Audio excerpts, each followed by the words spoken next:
Right now at 5:30, the coronavirus outbreak, another death here in the U.S. was reported today, this time out in California, and that brings the total now to 11.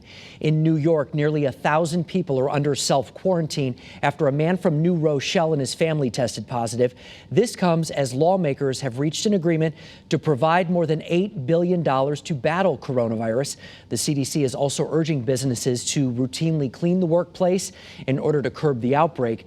There are some things you can also do to reduce your risk. We hope that there's a point where we could go back to the actual handshake, but you know, for right now, safety first.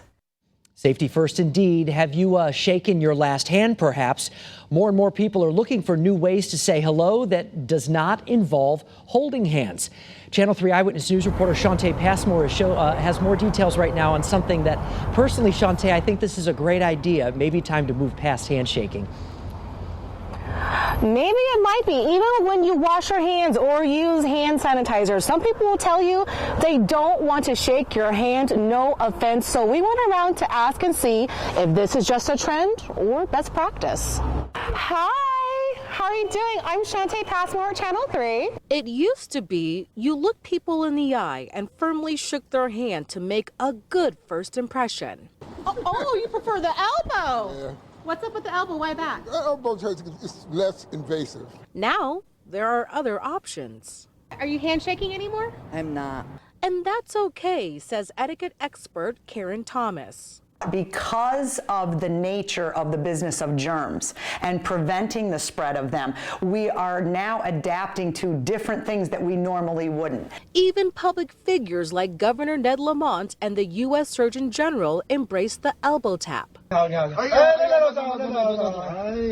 Some do a foot tap. At Torrington Plaza, old habits die hard. Shantae, you see, I'm a very friendly person, and I right away shook your hand. I didn't even think about it. Even when people decide they won't shake, they do when they see my incoming. I don't know, I just shook your hand.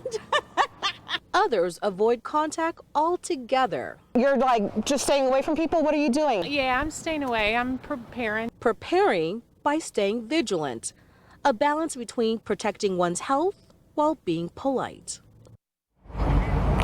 And to avoid any awkwardness, if you see someone coming in for the handshake, Thomas says politely decline and say something like this to this effect: it's a pleasure meeting you, but do you mind if we do a fist bump or do an elbow tap? She also says never feel guilty or think that it's rude doing so during these times. For now, reporting live in Torrington this evening, Shantae Passmore, Channel 3 Eyewitness News.